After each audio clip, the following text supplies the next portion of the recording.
Hello, this is Evan Davies. I'm posting for week 8, talking about the idea of mapping and research questions that I've had and ideas that I have.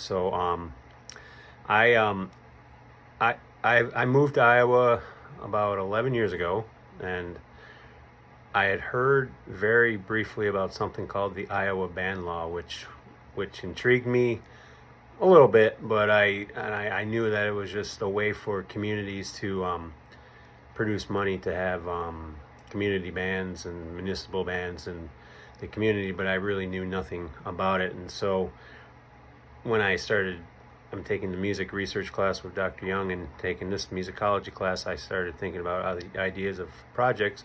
And this assignment here has given me the idea to start thinking about doing some sort of project for the Iowa Ban Law.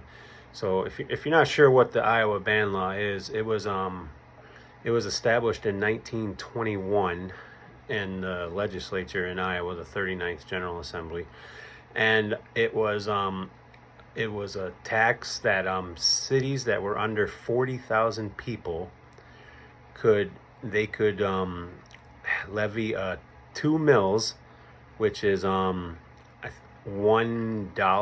per every $1,000 of assessed value, and they could go up to 2 mills, and or they could choose to have 1 mill, and they could use that tax money to provide money for a municipal band to hire a director and to pay the musicians. Some other stipulations were the towns had to be under 40,000 people, because bigger cities of 40,000 people usually had in their budget money for that with the parks in the cities. So and then in order for it to become voted on by the voters in these towns, 10% of the registered voters had to sign a petition to get a measure on the ballot to access the mills for the community band. And it could also be reversed. If they had the ban law and they no longer wanted it, they had to get 10% of the people to vote for, or 10% of the people, sorry, to sign a petition to vote for removing the tax. But the limitations were only 2 mills, so it never could just keep going up, kind of like, when states started implementing sales taxes, and eventually sales tax just go up and up. Of course, Montana doesn't have state sales tax. That's one thing I loved about living there.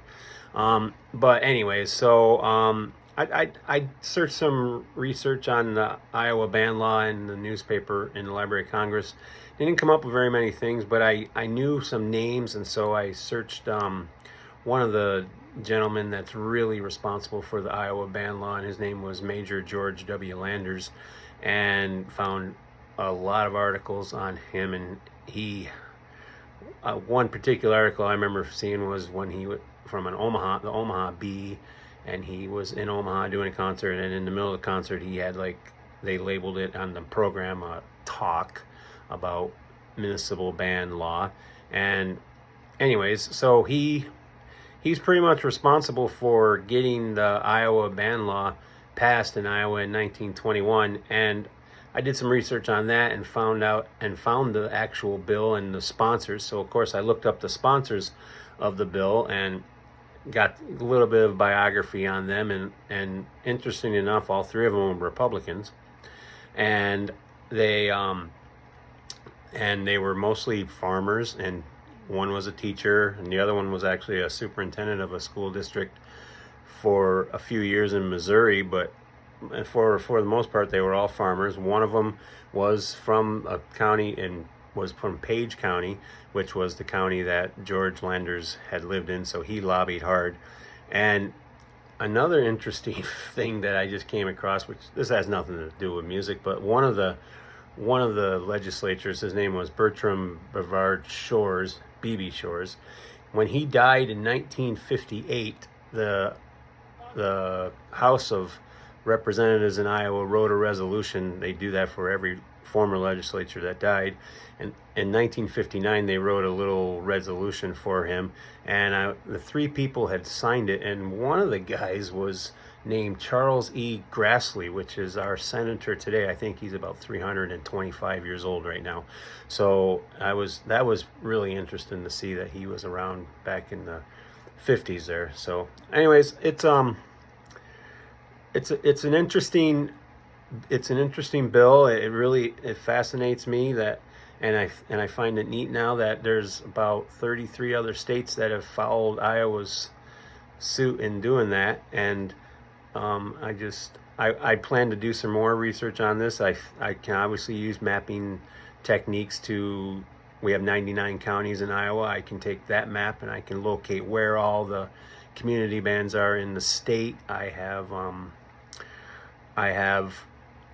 to figure out how I'm going to do all that. I also have to figure out which of these municipal bands actually utilize the Iowa band law or utilize the Iowa band law, and maybe now they don't have it. And I'm also lucky because the Iowa Bandmasters which was founded by George W. Landers, basically to help prevent the Iowa band law from becoming, maybe this is good or bad, but there was a time in 1929 that they tried to get that law changed to make it every musical performance thing instead of just bands, and George Landers formed the Iowa Bandmasters Association to pretty much stop that, and now that's one of our big organizations here for Iowa band directors. Anyhow, so what was I saying? I can use that map to figure out which counties, which cities have community bands and which utilize the band law, and if they're still using that today. That's going to be hard. I also have access to the person that was in charge of the research committee on the Iowa Bandmasters Association. He lives in a town 20 miles away. He's a retired director and one of the most knowledgeable guys. So I plan to use him as well. That's a live source. And I just plan to keep plugging away. It's been really awesome to just do this, because you find so many, you go in with one idea and you end up coming away with like 30 other ideas, and before you know it, you've looked at the clock and, oh, I've been doing this for 3 hours. So it's real neat. The newspaper research is fantastic. I love reading the old newspapers. I can remember when I was back in Bozeman, the microfiche machines. That was really we've come a long way since then. So anyways, yeah, that's my post. Tell me what you think, and we'll go from there. Thanks.